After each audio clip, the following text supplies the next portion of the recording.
नमस्ते, मैं हूं किशोर अजवाणी। घड़ी इशारा कर रही है 9 बजे रात का वक्त। 100 बात की एक बात का 100 बात की एक बात में आज ईरान के परमाणु कार्यक्रम से आई एक खबर ने पूरी दुनिया को चौंका कर रख दिया, जिसके मुताबिक ईरान ने 3 परमाणु बम बनाने लायक यूरेनियम जुटा लिया है। यमन के हूथी विद्रोहियों ने तुर्की से भारत आ रहे एक जहाज को अगवा करने का दावा करते हुए अमेरिका और इजरायल को सीधी चुनौती दे दी।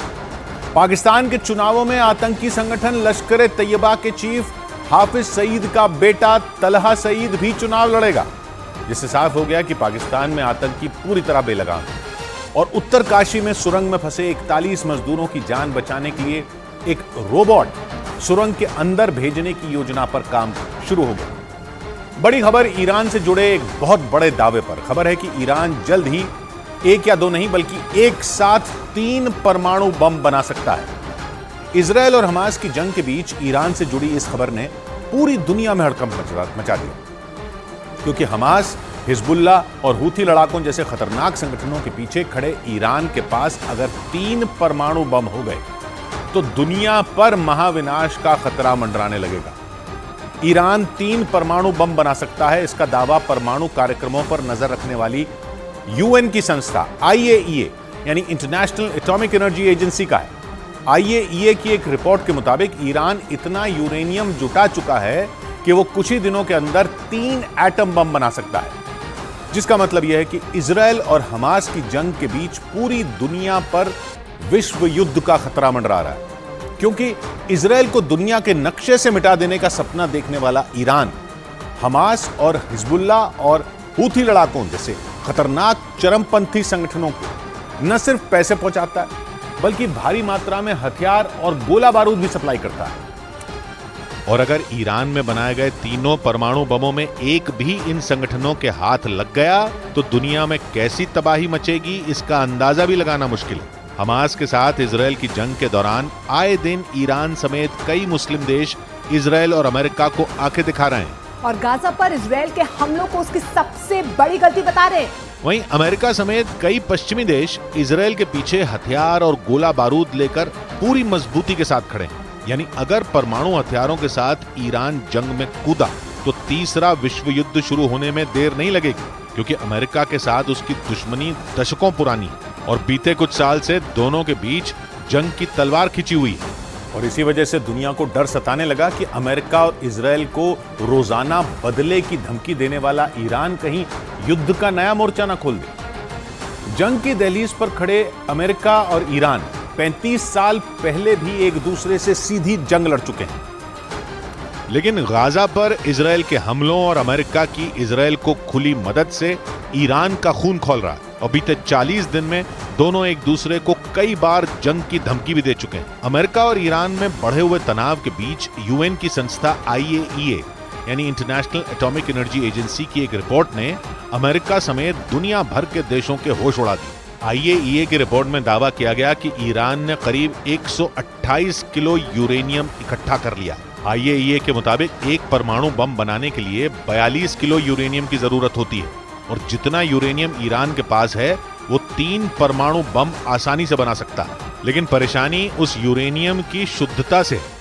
IAEA का मानना है कि परमाणु बम बनाने के लिए यूरेनियम का 90% तक शुद्ध होना जरूरी है, लेकिन ईरान के पास मौजूद यूरेनियम उतना शुद्ध है या नहीं, इसकी सही जानकारी किसी के पास नहीं है, क्योंकि ईरान दुनिया की नजरों से छिपाकर अपना परमाणु कार्यक्रम चलाता है। उसके पास परमाणु कार्यक्रम को दुनिया की शांति के लिए खतरनाक बताते हुए अमेरिका और इजरायल ये दावा कर चुके हैं कि ईरान के परमाणु बम गलत हाथों में चले गए तो दुनिया में महातबाही आ सकती है। हालांकि ईरान के परमाणु कार्यक्रम पर संयुक्त राष्ट्र और अमेरिका की 24 घंटे नजर बनी हुई है और उसी के आधार पर सितंबर महीने में ही अमेरिका के रक्षा मंत्रालय ने दावा किया था कि ईरान के पास 14 दिन के अंदर परमाणु हथियार बनाने के लिए जरूरी तकनीक और बुनियादी ढांचा मौजूद है। यानी वो परमाणु बम बनाने के बेहद करीब है। करीब 22 साल से ईरान परमाणु ताकत हासिल करने की कोशिश में जुटा है। हालांकि 2010 में उसे रोकने के लिए यूएन सिक्योरिटी काउंसिल, यूरोपीय यूनियन और अमेरिका ने कई तरह की पाबंदियां लगा दी थी। यहां तक कि जनवरी 2020 में अमेरिका ने ईरान पर लगाए गए प्रतिबंधों को और ज्यादा सख्त कर दिया था। और अमेरिका के वैज्ञानिकों ने अपनी सैटेलाइटों को ईरान के ऊपर नजर रखने के लिए सुपर एक्टिव कर दिया है। जिसके बाद ईरान की न्यूक्लियर साइटों से सामने आई तस्वीरों ने अमेरिका और संयुक्त राष्ट्र के शक को शीशे की तरह साफ कर दिया था। अमेरिका ने सैटेलाइट तस्वीरों के आधार पर दावा किया था कि ईरान पहाड़ी इलाके में सैकड़ों फीट गहरी सुरंगें खोदकर परमाणु हथियार बना रहा है और अपने परमाणु कार्यक्रम से जुड़ी जानकारियां दुनिया से छिपा रहा है। अमेरिका ने ईरान की न्यूक्लियर साइट की जो तस्वीरें जारी की थी, उन्होंने दुनिया की धड़कनें बढ़ा दी थी। दावा किया गया कि दुनिया की नजरों से बचाने के लिए ईरान ने सैकड़ों फीट गहराई में सुरंगें खोदकर अपना न्यूक्लियर प्लांट बनाया, ताकि अमेरिका या फिर इजराइल की सैटेलाइट से और मिसाइल हमलों से उन्हें बचाया जा सके। अमेरिका ने दावा किया था कि ईरान ने जमीन के अंदर 260 फीट से 328 फीट की गहराई तक सुरंगें खोदकर न्यूक्लियर प्लांट तैयार किया था। अमेरिका के मुताबिक नतांज में ईरान की सबसे बड़ी न्यूक्लियर साइट है। इस न्यूक्लियर साइट को तैयार करने के लिए ईरान ने जाग्रोस के पहाड़ों के बीच सुरंगें खोदी थी और दावा किया जाता है कि ईरान की ये सुरंगें इतनी गहरी हैं कि इन पर कोई भी हमला बेअसर साबित होगा। यानी ईरान ने पाताल लोक में परमाणु बम बनाने के लिए एक ऐसा प्लांट बना लिया जिसकी भनक तक किसी को नहीं लगी। और ईरान अपने ऊपर लग रहे परमाणु बम बनाने के आरोपों को लगातार खारिज करता रहा और उल्टे अमेरिका पर यह आरोप लगा दिए कि उसने उसके दुश्मनों को हथियार और गोला बारूद की सप्लाई की। हालांकि यूएन की संस्था IAEA यानी इंटरनेशनल एटॉमिक एनर्जी एजेंसी की रिपोर्ट को लेकर अमेरिका और इजराइल ने ईरान पर जोरदार हमले किए और उस पर परमाणु हथियारों के गलत इस्तेमाल का आरोप लगाया। ईरान ने 6 जगहों पर न्यूक्लियर रिएक्टर लगा रखे हैं और वो दावा करता है कि ऊर्जा जरूरतों को पूरा करने के लिए उसने ये न्यूक्लियर प्लांट लगाए। लेकिन दावा किया जाता है कि नतांज और फोर्दो में जमीन के अंदर बनी न्यूक्लियर साइटों पर वो सबसे ज्यादा उच्च गुणवत्ता का यूरेनियम तैयार करता है और दावा किया जाता है कि इन दोनों न्यूक्लियर प्लांट से इकट्ठा किए गए यूरेनियम का इस्तेमाल ईरान के वैज्ञानिक परमाणु बम बनाने में कर रहे हैं।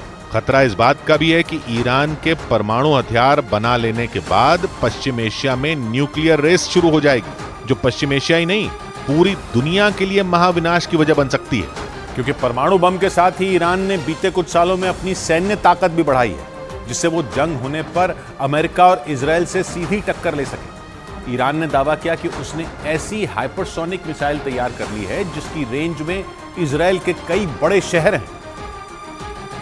यानी ईरान ने अपने दुश्मन से भिड़ने के लिए ऐसी मिसाइल तैयार कर ली जो पलक झपकते ही तबाही मचा सकती है। एक रोज पहले ईरान के supreme leader Ayatollah Ali Khamenei ने इन मिसाइलों का जायजा लिया। वो तेहरान में ईरान की सेना की ब्रांच IRGC यानी इस्लामिक रिवोल्यूशनरी गार्ड कोर की तरफ से आयोजित हथियारों की प्रदर्शनी में पहुंचे थे। ईरान के मीडिया के मुताबिक फतह 2 हाइपरसोनिक मिसाइल को IRGC ने विकसित किया। IRGC ने बताया कि उनकी फतह 2 मिसाइल 16,000 किलोमीटर प्रति घंटा की रफ्तार से उड़ान भर सकती है और दुश्मन पर हमला कर सकती है। ईरान ने दावा किया कि फतह 2 मिसाइल अमेरिका और इजराइल की मिसाइलों से कहीं ज्यादा आधुनिक और मारक है। ईरान की इस खतरनाक हाइपरसोनिक मिसाइल को इजराइल के लिए बड़ा खतरा माना जा रहा है, क्योंकि गाजा पर हवाई हमलों के दौरान ईरान इजराइल को जंग की खुली धमकी दे चुका है और अपनी मिसाइलों का मुंह उसकी तरफ तैनात करने का दावा कर चुका है।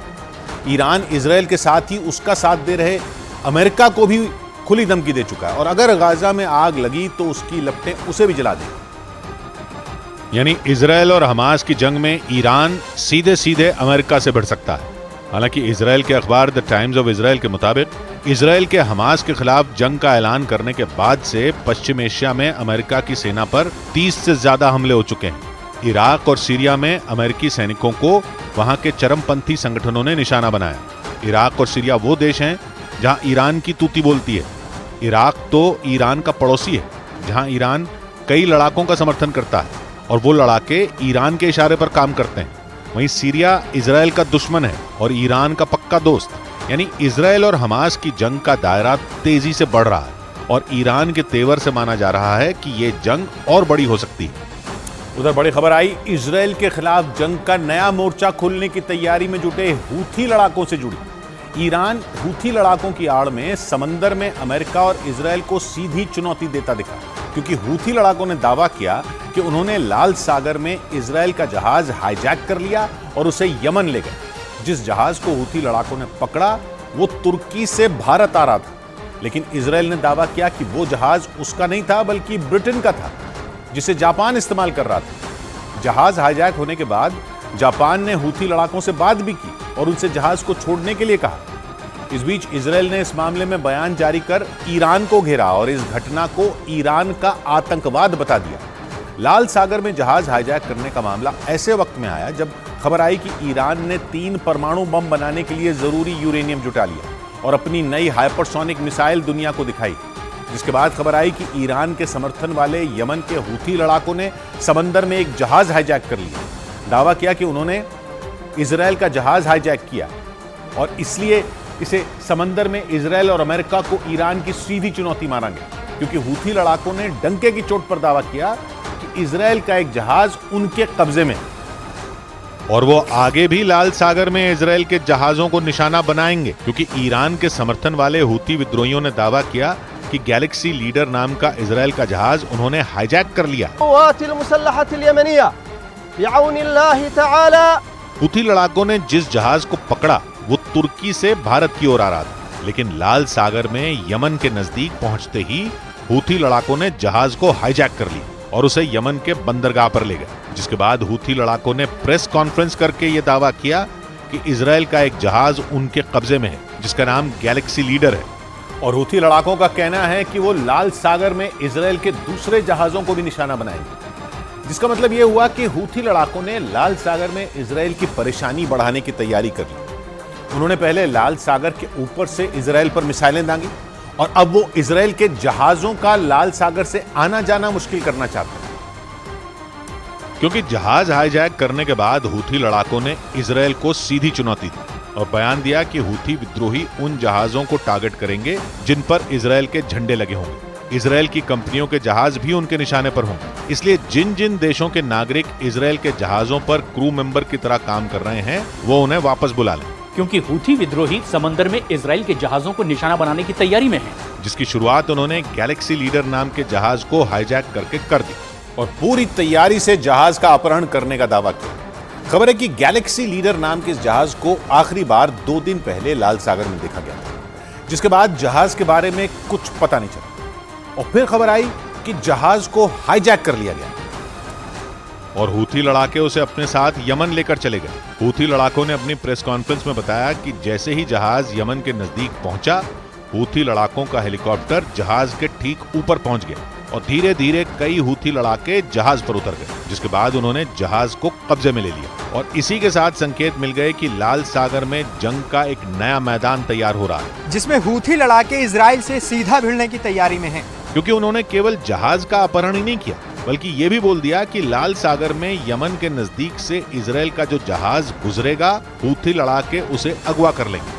लेकिन इजराइल ने हूथी लड़ाकों के दावे को यह कहकर खारिज कर दिया कि लाल सागर में हाईजैक किया गया जहाज उसका नहीं था और उस जहाज पर एक भी क्रू मेंबर इजराइल का नहीं है। यानी इजराइल ने हूथी लड़ाकों के दावे को ही नकार दिया और दो टूक बोल दिया कि हूथी लड़ाकों के कब्जे में जो जहाज है वो इजराइल का है ही नहीं। हालांकि उसने ये माना कि हूथी लड़ाकों ने एक इंटरनेशनल मालवाहक जहाज पकड़ा है जो तुर्की से भारत रवाना हुआ था और उस जहाज पर यूक्रेन, बल्गेरिया, फिलीपींस और मेक्सिको समेत कई देशों के 25 क्रू मेंबर मौजूद हैं, जिनमें एक भी इजराइल का नागरिक नहीं है।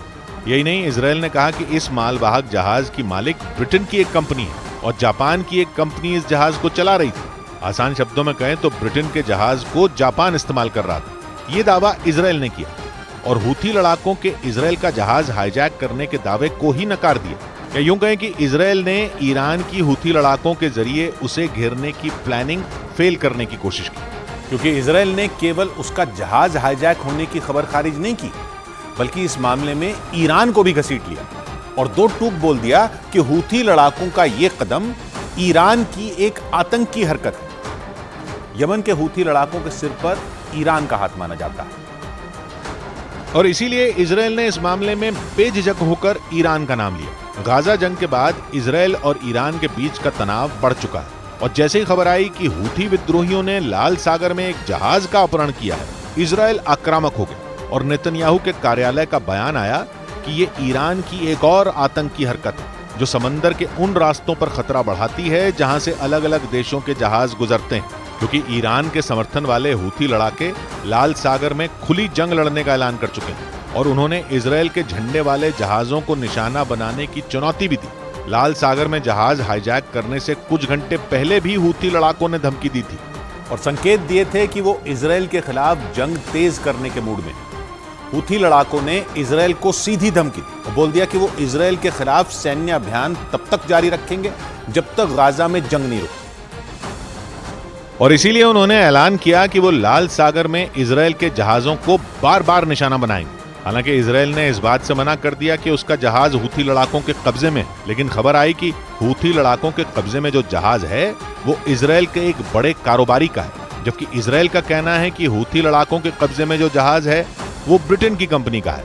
यानी जहाज किस देश का है इसी पर पेच फंस गया, क्योंकि हूथी लड़ाके अपनी पीठ ये कहकर थपथपा रहे हैं कि उन्होंने इजरायल का जहाज अगवा कर लिया, जबकि इजरायल ने गैलेक्सी लीडर को अपना जहाज मानने से ही मना कर दिया और दुनिया इस बात पर फंस गई कि हूथी लड़ाकों के कब्जे में जो जहाज है वो असल में किसका है, क्योंकि हूथी लड़ाकों का दावा अलग है और इजरायल का अलग।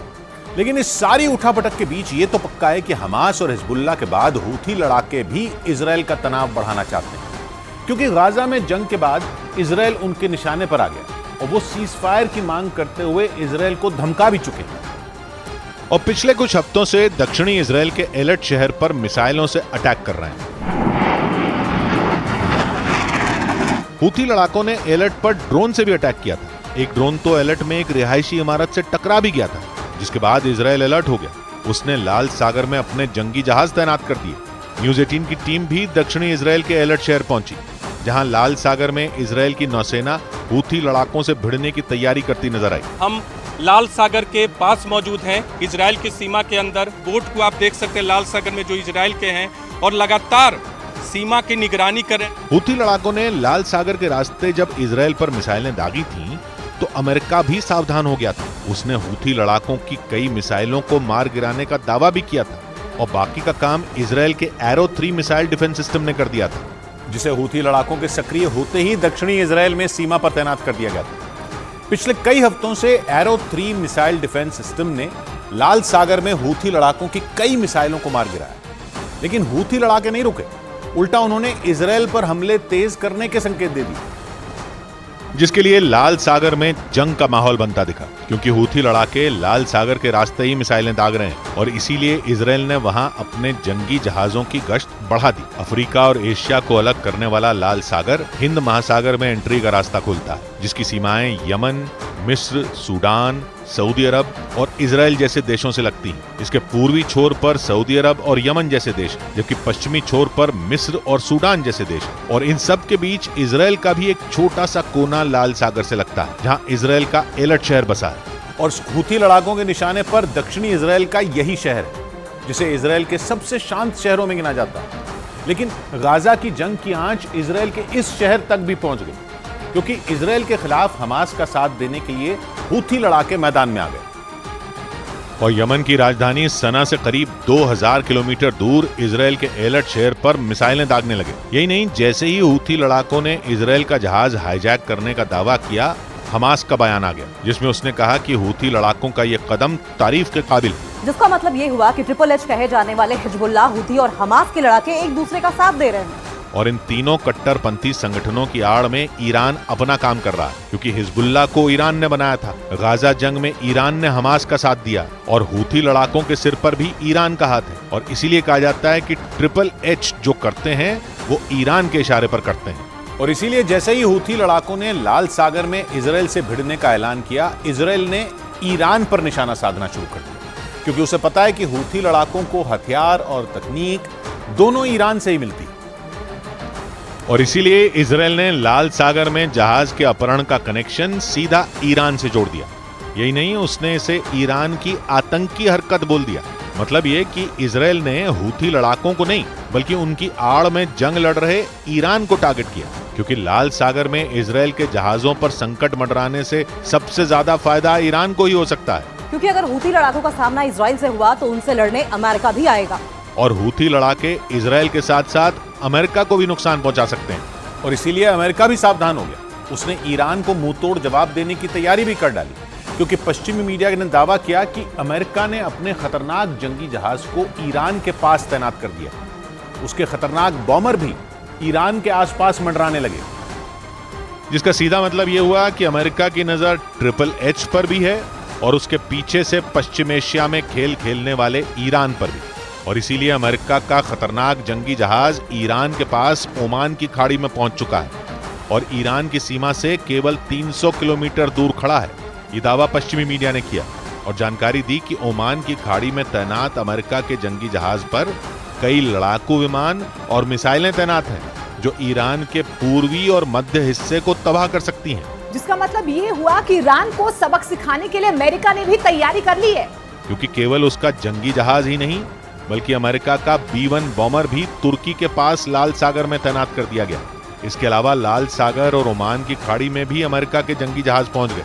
ईरान की सीमा तुर्की से लगती है और फारस की खाड़ी और ओमान की खाड़ी तो ईरान की 1770 किलोमीटर लंबी दक्षिणी सीमा बनाती हैं, जहां अमेरिका ने ईरान को घेरने के लिए चक्रव्यूह रच डाला।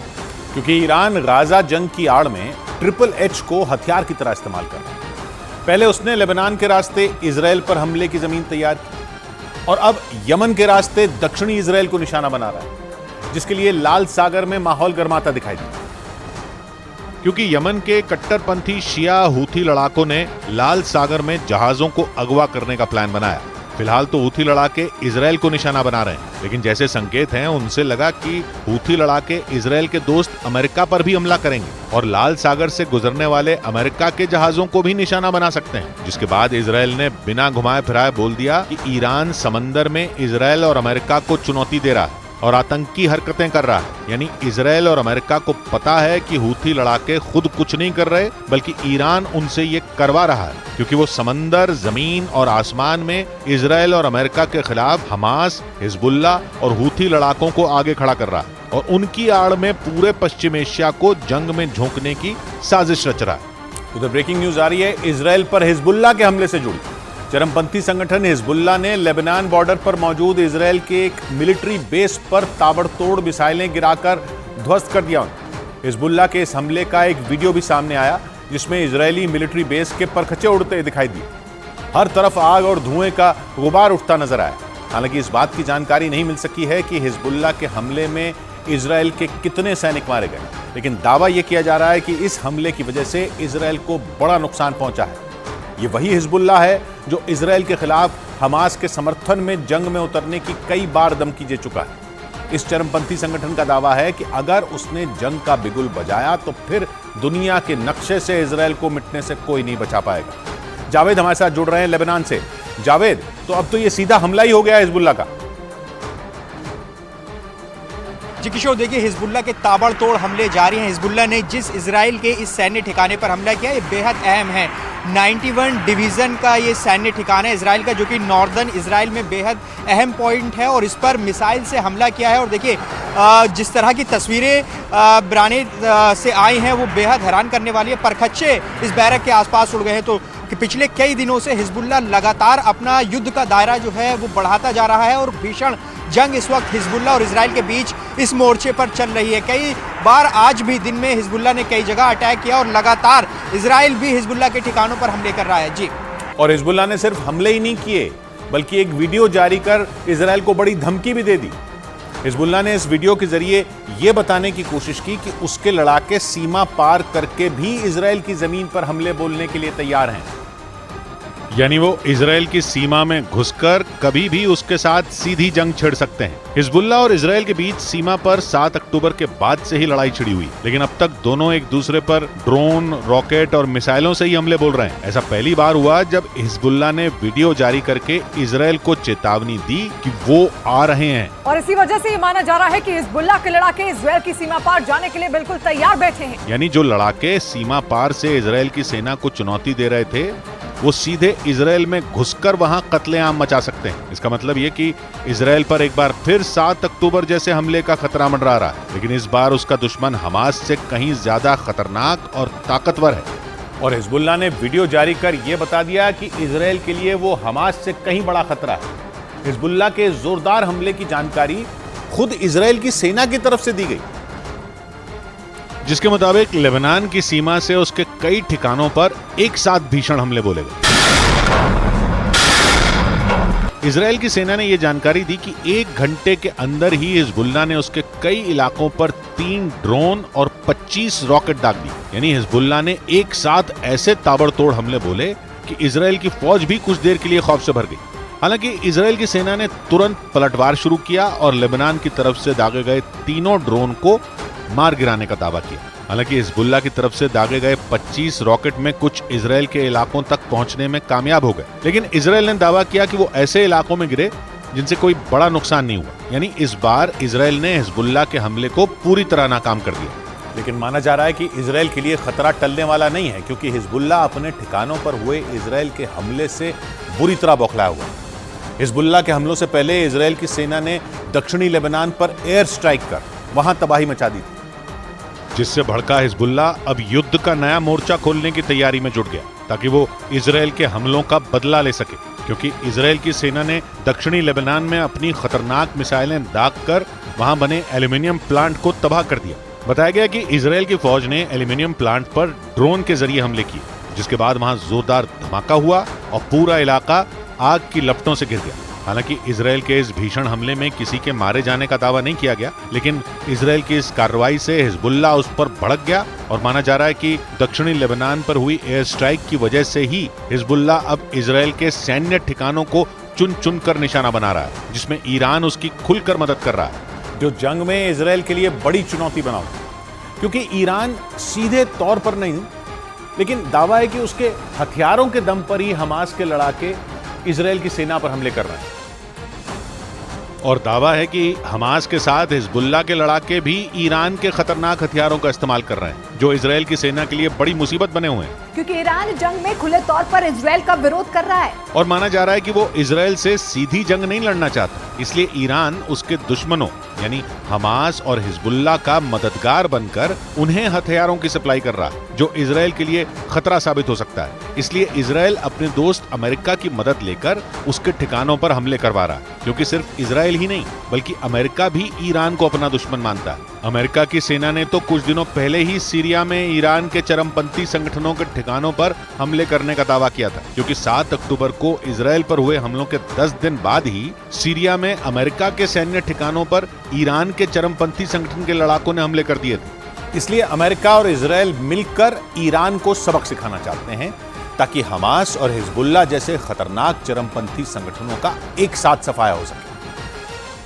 क्योंकि ईरान ही इन दोनों संगठनों को और ताकतवर बनाने में जुटा है और उन्हें मिटाना अमेरिका और इजरायल के लिए इतना आसान नहीं है। माना जा रहा है कि ईरान इजरायल और उसके समर्थन में आए देशों को जंग में उलझाए रखना चाहता है, इसीलिए तो उसकी सेना की ब्रांच IRGC यानी Islamic revolutionary guard core Syria और इराक में अमेरिका के सैन्य अड्डों को निशाना बना रही और आरोप है कि इसमें ईरान के चरमपंथी संगठन के लड़ाकों का भी हाथ है। ऐसा इसलिए क्योंकि जंग में अमेरिका इजरायल के साथ खड़ा है और ईरान ये नहीं चाहता कि कोई भी देश इजरायल की ढाल बने, लेकिन इजरायल और अमेरिका भी पीछे नहीं हटना चाहते।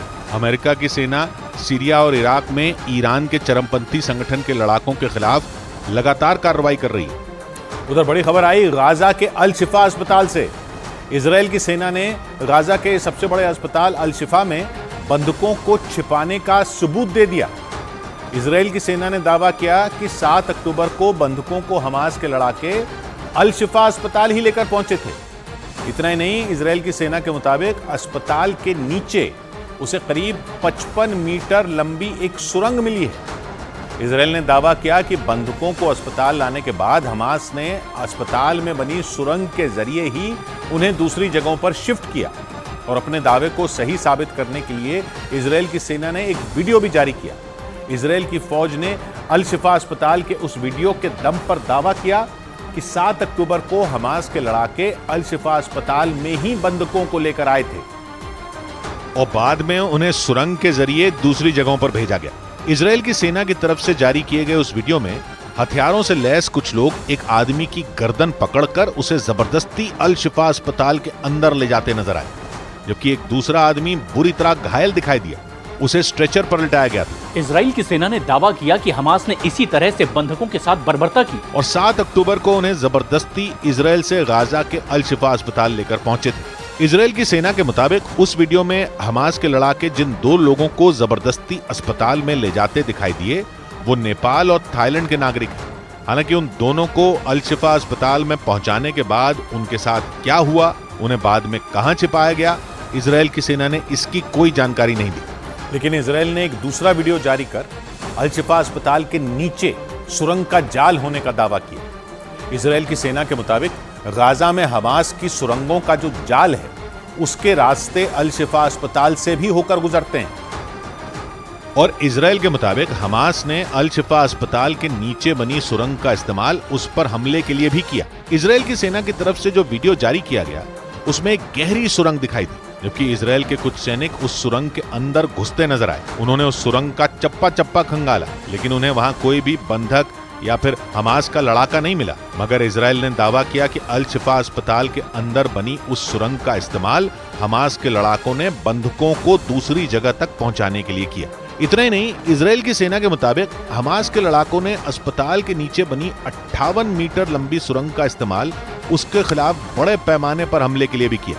इजराइल की सेना ने बीते कुछ दिनों से गाजा के अल शिफा अस्पताल को घेर रखा है और वो लगातार उसके आसपास के इलाकों की घेरेबंदी कर रही है। लेकिन जैसे ही इजराइल ने हमास पर अस्पताल के नीचे बनी सुरंग का इस्तेमाल करने का आरोप लगाया, हमास ने भी सफाई पेश कर दी। हमास की तरफ से एक बयान जारी कर इजराइल के दावे को गलत बताया गया और हमास ने यह भी साफ कर दिया कि उसके लड़ाकों ने अस्पताल के नीचे बनी उस सुरंग का इस्तेमाल हमले के लिए नहीं किया। लेकिन इजराइल की सेना के मुताबिक हमास ने अस्पताल को ढाल के तौर पर इस्तेमाल कर उसे भारी नुकसान पहुंचाने की कोशिश की। इजराइल लगातार यह दावा करता आया है कि हमास ने अल शिफा अस्पताल के नीचे अपना कमांड सेंटर बना रखा है, जिसका इस्तेमाल उसने इजराइल के खिलाफ हमले की प्लानिंग के लिए किया है। लेकिन भले ही इजराइल की सेना ने अस्पताल में सुरंग का पता लगाने का दावा किया हो, मगर उसके अंदर बने हमास के कमांड सेंटर तक वो नहीं पहुंच सकी। अल शिफा अस्पताल गाजा का सबसे बड़ा अस्पताल है और यही वजह रही कि इजराइल की सेना ने जब गाजा के अस्पतालों को अपने निशाने पर लिया तो उसका पहला टारगेट अल शिफा अस्पताल पर कंट्रोल करने का था, क्योंकि इजराइल को इस बात की उम्मीद थी कि हमास ने उसके लोगों को अल शिफा अस्पताल में ही रखा होगा। ऐसा इसलिए क्योंकि हमास को यह बात अच्छी तरह से पता थी कि हमास पर हमलों के दौरान इजराइल अस्पतालों पर हमले से बचेगा।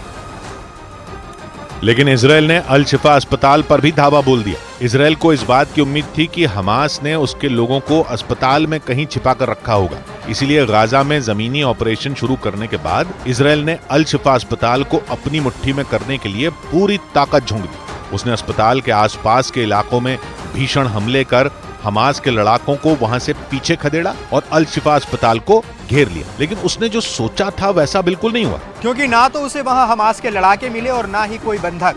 दावा किया गया कि हमास ने इजराइल के लोगों को अस्पताल से निकालकर अपनी सुरक्षित सुरंगों में कहीं छिपा दिया, जिसकी वजह से इजराइल की सेना अब तक उन तक नहीं पहुंच पाई। हमास ने 7 अक्टूबर को इजराइल से करीब 240 लोगों को बंधक बनाया था, जिनमें 40 बच्चे भी शामिल बताए गए। और इसीलिए इजराइल ने अपने लोगों को छुड़ाने के लिए पूरी ताकत झोंक रखी। इजराइल की सेना जमीन पर उतरकर तो बंधकों को ढूंढी रही है, साथ ही खबर है कि कतर की मध्यस्थता के जरिए भी हमास से बंधकों के मुद्दे पर बातचीत तेज हो गई है। और कतर के प्रधानमंत्री ने खुद इस बात की जानकारी दी। मोहम्मद बिन अब्दुल रहमान अल थानी के मुताबिक जल्द ही इजराइल और हमास के बीच बंधकों के मुद्दे पर एक डील हो सकती है। कतर जंग की शुरुआत से ही बंधकों के मुद्दे पर इजराइल और हमास के बीच मध्यस्थता कर रहा है। कतर की मध्यस्थता से ही हमास 4 बंधकों को रिहा भी कर चुका है। लेकिन अब कतर की कोशिश है कि जल्द दोनों के बीच समझौता हो जाए, ताकि गाजा पर इजराइल अपने हमले बंद कर दे, जिससे पश्चिम एशिया में एक बार फिर शांति कायम हो। लेकिन कतर की लाख कोशिश के बावजूद अभी तक ऐसा नहीं हो पाया है। मगर अब कतर के प्रधानमंत्री ने यह दावा किया कि हमास और इजराइल समझौते के बेहद करीब हैं। उनके मुताबिक दोनों के बीच डील कुछ शर्तों पर सहमति नहीं बनने की वजह से नहीं हो पाई है। लेकिन बंधकों के मुद्दे पर अब अमेरिका ने भी कतर पर दबाव बनाना शुरू कर दिया। खबर है कि अमेरिका के राष्ट्रपति बाइडेन ने कतर के अमीर से फोन पर बातचीत कर सभी बंधकों की रिहाई की मांग की। और कतर से हमास पर बंधकों को छोड़ने का दबाव बनाने को कह दिया। खबर के मुताबिक बाइडेन ने कतर के अमीर से फोन पर बातचीत की और इजरायल के 240 बंधकों की रिहाई की मांग की। ऐसी खबरें सामने आ रही हैं कि हमास इजरायल के 50 लोगों को छोड़ने के लिए तैयार है, जिसके बदले उसने इजरायल की जेलों में बंद अपने 150 कैदियों की रिहाई की शर्त रखी है और साथ ही वो 5 दिन का सीज फायर भी चाहता है। इतना ही नहीं, बताया गया कि हमास महिला बंधकों को छोड़ने के लिए तैयार नहीं है। हालांकि उसने बच्चों को अपनी कैद से आजाद करने की बात जरूर रखी, लेकिन इजरायल ने भी साफ कह दिया कि ऐसा नहीं हो सकता। हमास को महिलाओं और बच्चों दोनों को एक साथ छोड़ना होगा। हालांकि खबर है कि अपने दुश्मन हमास के साथ समझौते की बात को नेतन्याहू ने सिरे से खारिज कर दिया और साफ कह दिया कि गाजा में तब तक हमले जारी रहेंगे जब तक वहां से हमास का नामो निशान नहीं मिट जाता। उधर बड़ी खबर आई 7 अक्टूबर को इजरायल पर हुए हमले से जुड़े एक दावे पर पैलेस्टीनियन अथॉरिटी ने बड़ा दावा किया कि इजरायल ने ही 7 अक्टूबर को सुपरनोवा म्यूजिक फेस्टिवल पर हमले करवाए थे। पैलेस्टीनियन अथॉरिटी के मुताबिक इजरायल की सेना के एक हेलीकॉप्टर ने ही 7 अक्टूबर को वहां बम बरसाए थे।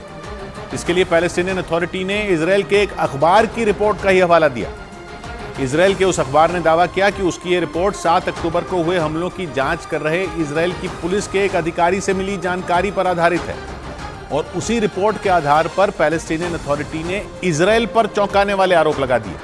आरोपों के मुताबिक इजरायल की फौज ने ही इजरायल के लोगों की जान ले ली थी, जबकि 7 अक्टूबर को इजरायल पर हुए हमले के बाद से ही नेतन्याहू की फौज गाजा में हमास के ठिकानों पर कहर ढा रही है। लेकिन अब जब पैलेस्टीनियन अथॉरिटी ने यह दावा किया कि इजरायल ने अपने ही लोगों पर जानबूझकर बम बरसाए थे, तो पूरी दुनिया में बवाल मच गया, क्योंकि इजरायल में हुई हर एक मौत के लिए इजरायल हमास को ही जिम्मेदार मानता है। लेकिन पैलेस्टीनियन अथॉरिटी के मुताबिक हमास को क्रूर दिखाने के लिए इजरायल ने उसके खिलाफ साजिश रची थी और 7 अक्टूबर को किबुत्ज रईम इलाके में सुपरनोवा म्यूजिक फेस्टिवल के दौरान इजरायल के उस हेलीकॉप्टर ने अपने ही लोगों पर बम बरसा दिए थे, ताकि दुनिया के सामने हमास को एक विलन के तौर पर पेश किया जाए और यह दिखाया जाए कि हमास के हमलों में इजरायल को बहुत ज्यादा नुकसान हुआ, क्योंकि इजरायल को यह बात बहुत अच्छे तरीके से पता थी कि जब वो गाजा में हमास पर भीषण हमले करेगा तो उसकी राह में कई देश रोड़ा बनेंगे। इतना ही नहीं, पैलेस्टीनियन अथॉरिटी ने दावा किया कि पूरी दुनिया में हमास के खिलाफ माहौल बनाने के लिए ही इजरायल ने अपने ही लोगों पर हमले कर दिए थे। इजरायल पर उंगली इसलिए भी उठी क्योंकि खबर के मुताबिक इजरायल की सेना ने इस आरोप पर बोलने से साफ इनकार कर दिया, जबकि इजरायल की पुलिस ने भी इस पर चुप्पी साध ली। पैलेस्टीनियन अथॉरिटी ने इजरायल की पुलिस के एक अधिकारी से मिली जानकारी के आधार पर ही इजरायल को लेकर यह दावा किया। दावा तो यह भी किया गया कि इजरायल ने गाजा में हमले का जो प्लान बनाया था वो पूरी तरह से कामयाब हो, इसीलिए पहले ही इजरायल की सेना ने हमास के खिलाफ सबूत गढ़ लिए, क्योंकि उसे ये बात पता थी कि हमास को मिटाने के लिए जरूरी होगा कि उसे क्रूर और आतंकी के तौर पे दिखाया जाए। और इसीलिए 7 अक्टूबर को हुए हमले के बाद इजरायल ने हमास को तुरंत एक आतंकी संगठन बताया था और उसकी तुलना खूंखार आतंकी संगठन ISIS से भी कर दी थी। लेकिन पैलेस्टीनियन अथॉरिटी के दावे से इजरायल में हड़कंप मच गया। हालांकि खबर के मुताबिक इस आरोप पर इजरायल की सेना ने कुछ भी बोलने से इनकार कर दिया, जबकि नेतन्याहू ने पैलेस्टीनियन अथॉरिटी के दावे को पूरी तरह गलत बता दिया। उधर उत्तरी गाजा के रंतीसी अस्पताल में आमने सामने की जंग छिड़ गई। हमास के खात्मे के लिए इजरायल की सेना वहां लगातार हमले कर रही है, तो वहीं हमास भी इजरायल की सेना का मुंह तोड़ जवाब देने का दावा कर रहा है। और इसके लिए हमास ने एक वीडियो भी जारी किया, जिसमें हमास के लड़ाके इजरायल की सेना का मुकाबला करते दिखे। हमास की अल कसाम ब्रिगेड ने जो वीडियो जारी किया, उसमें वो लड़ाके पहले इजरायल की सेना पर फायरिंग करते और फिर वहां से भागते दिखे। इस दौरान उन लड़ाकों ने अल्लाहू अकबर के नारे भी लगाए।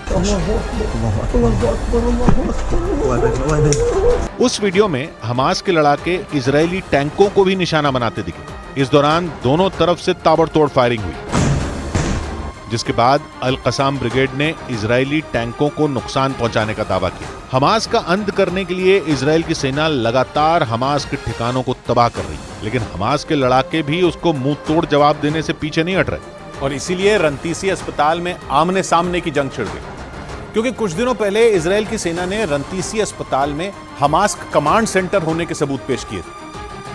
और आरोप लगाया था कि हमास के लड़ाके गाजा के अस्पतालों को अपने फायदे के लिए इस्तेमाल कर रहे हैं, क्योंकि कुछ दिन पहले इजराइल की सेना ने रंतीसी अस्पताल का एक वीडियो जारी किया था और उसमें हमास के हथियारों का बहुत बड़ा जखीरा मिलने का दावा किया गया था। रंतीसी अस्पताल गाजा का दूसरा सबसे बड़ा अस्पताल है, जहां सिर्फ बच्चों का इलाज होता है, लेकिन इजराइल ने आरोप लगाया था कि उस अस्पताल में हमास का बहुत बड़ा ठिकाना मिला था और जब इजराइल की सेना उस अस्पताल के बेसमेंट में पहुंची तो उन्हें वहां हथियारों का बड़ा जखीरा मिला था और उसे देखकर यह लगा कि हमास ने कई दिनों तक जंग लड़ने की तैयारी की हुई थी और इसके लिए उसने रंतीसी अस्पताल के नीचे अपनी एक अलग दुनिया बना ली थी। इजराइल की सेना के मुताबिक हमास ने अपनी ज्यादातर सुरंगें किसी अस्पताल या स्कूल के नीचे ही बना रखी हैं ताकि कोई उस पर हमला न कर सके और वो लंबे वक्त तक अपनी सुरंगों में छिपकर रह सके। लेकिन इजराइल की सेना न सिर्फ हमास की उस सुरंग तक पहुंच गई, बल्कि उसने दुनिया के सामने ये सबूत भी पेश कर दिया कि हमास बच्चों के अस्पताल को अपने हथियारों के गोदाम की तरह इस्तेमाल कर रहा था। इजराइल की सेना को वहां से आत्मघाती हमला करने में इस्तेमाल होने वाली कई जैकेट भी मिली थी। दावा किया गया कि उन जैकेट के जरिए हमास के लड़ाके इजरायली सेना पर आत्मघाती हमला करने वाले थे। इसके अलावा वहां से बड़ी संख्या में ग्रेनेड और दूसरे हथियार भी बरामद किए गए थे, जिसके बाद ये दावा किया गया कि रंतीसी अस्पताल की तरह ही कई दूसरे अस्पताल भी हमास के हथियारों से भरे हैं।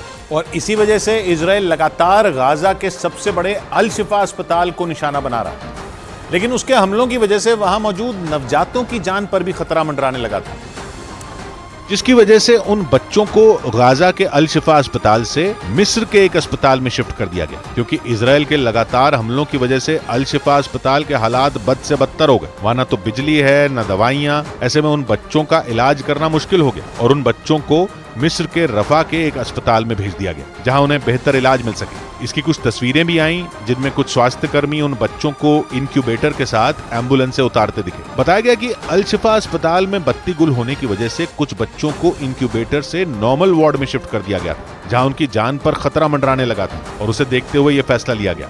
इस बीच इजराइल ने हमास पर 19 साल की सैनिक नोआ मार्सियानो की हत्या का आरोप लगा दिया। इजराइल ने नोआ की हत्या से जुड़ी एक रिपोर्ट का हवाला देते हुए दावा किया कि उनकी हत्या इजराइल की एयर स्ट्राइक में नहीं हुई थी, बल्कि हमले के बाद हमास के लड़ाके नोआ मार्सियानो को अल शिफा अस्पताल में ले गए और वहां जाकर उनकी हत्या कर दी। इजराइल की सेना के मुताबिक उन्हें नोआ की पैथोलॉजी रिपोर्ट मिली, जिसमें यह दावा किया गया कि अल शिफा अस्पताल पर हुए इजराइल के हमले में नोआ को सिर्फ मामूली चोटें आई थी, जिसका मतलब साफ है कि 19 साल की सैनिक नोआ मार्सियानो की हत्या इजराइल ने नहीं, हमास ने की। Hamas murdered Noah inside Shifa Hospital. Israel की सेना ने यह रिपोर्ट हमास के उस दावे के खिलाफ पेश की, जिसमें हमास ने नोआ मार्सियानो की हत्या के लिए इजराइल के हमलों को जिम्मेदार ठहराया था, क्योंकि इजराइल की सेना अपने बंधकों को छुड़वाने के लिए उत्तरी गाजा के सबसे बड़े अल शिफा अस्पताल में घुस गई थी और तभी उन्हें उस अस्पताल के पास से नोआ मार्सियानो का शव मिला था। जिसके बाद इजराइल की सेना ने दावा किया कि 7 अक्टूबर को नोआ मार्सियानो को अगवा करने के बाद हमास के लड़ाकों ने उन्हें अल शिफा अस्पताल के नीचे बनी सुरंगों में ही छिपा कर रखा था और इसीलिए इजराइल की सेना नोआ समेत बाकी बंधकों को छुड़वाने के लिए अल शिफा अस्पताल में घुस गई। लेकिन इसी दौरान इजराइल की सेना को उस अस्पताल के पास मौजूद एक दूसरी इमारत से उस महिला सैनिक का शव मिला था, जिसके बाद इजराइल की सेना ने हमास पर नोआ मार्सियानो की हत्या का आरोप लगाया और ये दावा किया कि नोआ की तरह दूसरे बंधकों को भी हमास ने अपनी सुरंगों में ही छिपा कर रखा है। बड़ी खबर आई चीन और ताइवान के बीच बढ़ते तनाव से जुड़ी हुई। हमास और इजराइल में छिड़ी जंग के बीच एक और युद्ध का खतरा मंडरा रहा है, क्योंकि दावा किया जा रहा है कि चीन ताइवान पर बड़े हमले की तैयारी में जुट गया है। इसलिए खतरे को भांपते हुए ताइवान ने अपने सैनिकों को जंग की ट्रेनिंग देने के लिए अमेरिका भेजने की प्लानिंग शुरू कर दी है, जो खतरनाक मिसाइलों और हथियारों के इस्तेमाल की ट्रेनिंग लेकर जंग में चीन की सेना को कड़ी टक्कर देंगे। इसलिए ताइवान के सैनिकों को अमेरिका में ट्रेनिंग देने की प्लानिंग की जा रही है, क्योंकि चीन ने एक बार फिर ताइवान पर बड़े हमले कर वहां कब्जे की धमकी दे दी। इसलिए ताइवान भी चीन को मुंह तोड़ जवाब देने के लिए अपनी तैयारी में जुट गया।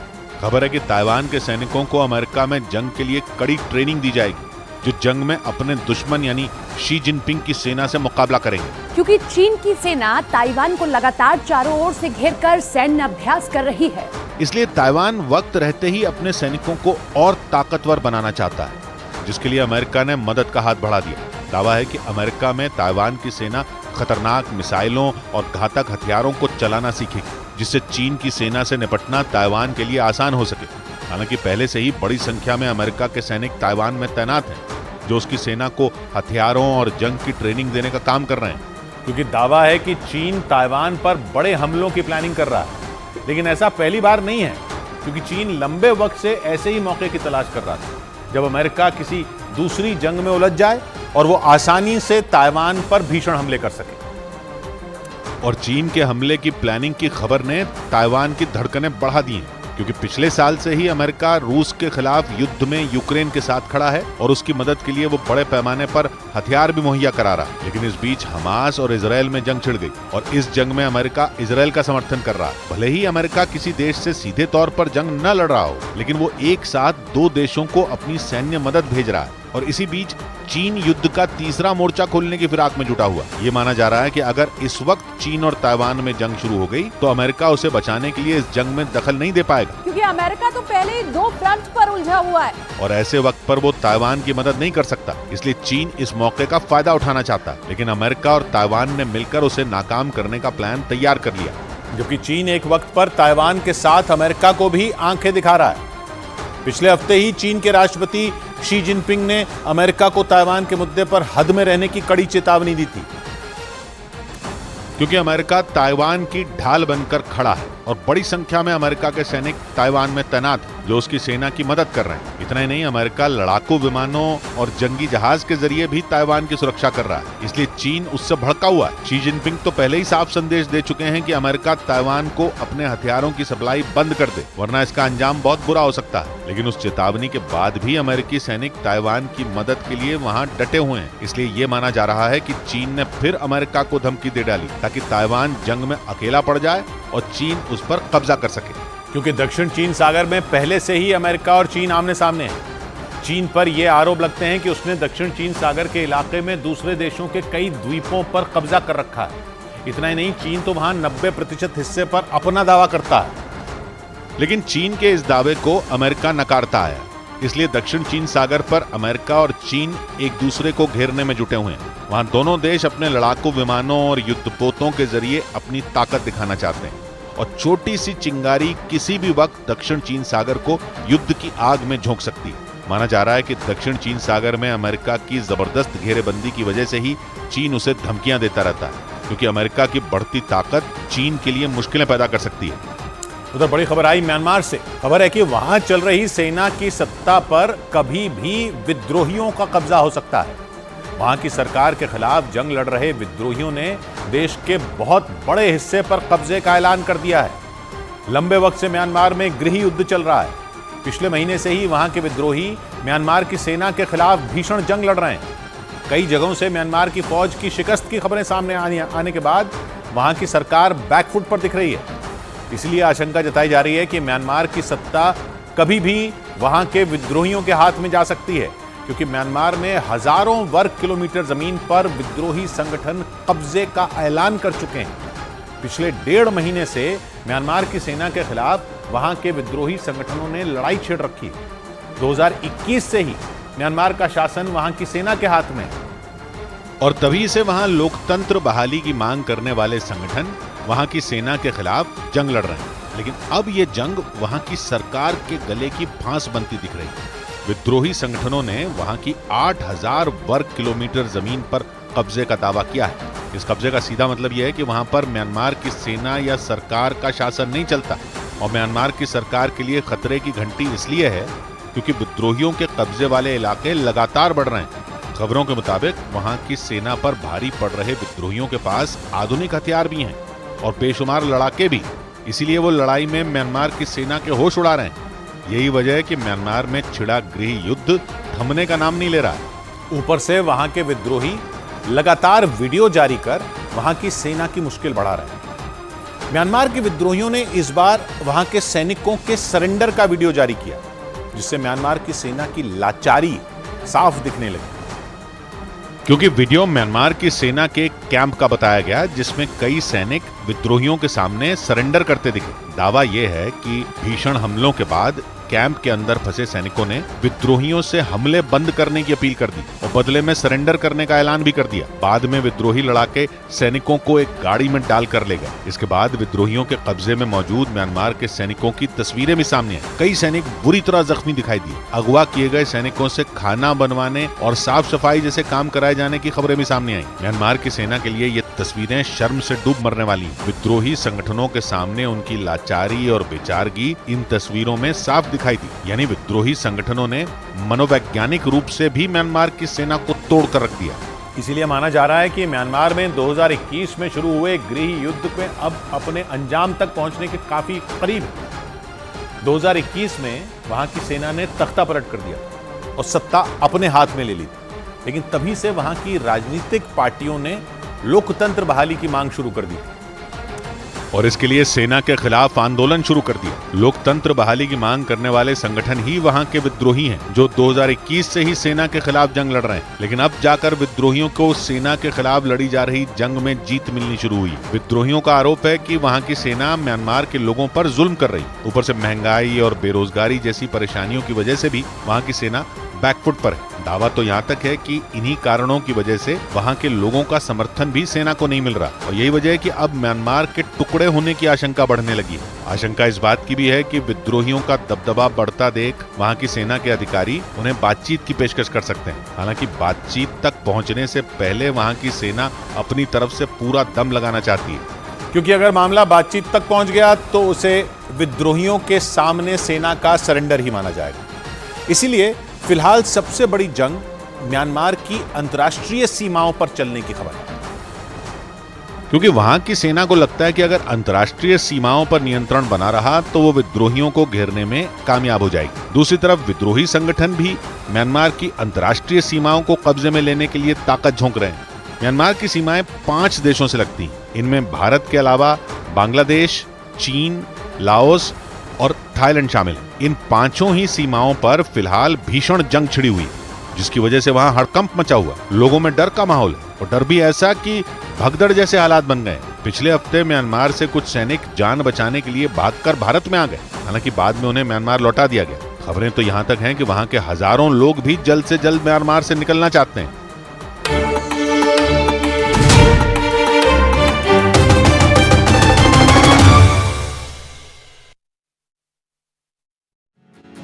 इजरायल और हमास की जंग के बीच पूरी दुनिया पर विश्व युद्ध का खतरा मंडरा रहा है, क्योंकि इजरायल को दुनिया के नक्शे से मिटा देने का सपना देखने वाला ईरान हमास और हिजबुल्ला और हूथी लड़ाकों जैसे खतरनाक चरमपंथी संगठनों को न सिर्फ पैसे पहुंचाता है बल्कि भारी मात्रा में हथियार और गोला बारूद भी सप्लाई करता है।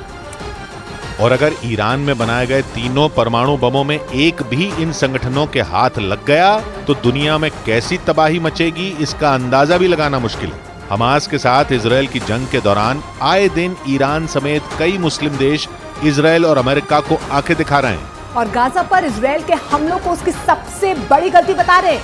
वहीं अमेरिका समेत कई पश्चिमी देश इजरायल के पीछे हथियार और गोला बारूद लेकर पूरी मजबूती के साथ खड़े हैं। यानी अगर परमाणु हथियारों के साथ ईरान जंग में कूदा तो तीसरा विश्व युद्ध शुरू होने में देर नहीं लगेगी, क्योंकि अमेरिका के साथ उसकी दुश्मनी दशकों पुरानी है और बीते कुछ साल से दोनों के बीच जंग की तलवार खिंची हुई है।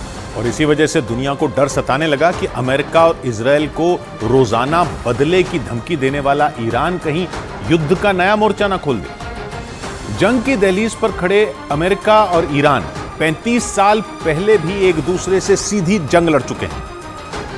लेकिन गाजा पर इजरायल के हमलों और अमेरिका की इजरायल को खुली मदद से ईरान का खून खौल रहा है और बीते 40 दिन में दोनों एक दूसरे को कई बार जंग की धमकी भी दे चुके हैं। अमेरिका और ईरान में बढ़े हुए तनाव के बीच यूएन की संस्था IAEA यानी इंटरनेशनल एटॉमिक एनर्जी एजेंसी की एक रिपोर्ट ने अमेरिका समेत दुनिया भर के देशों के होश उड़ा दिए।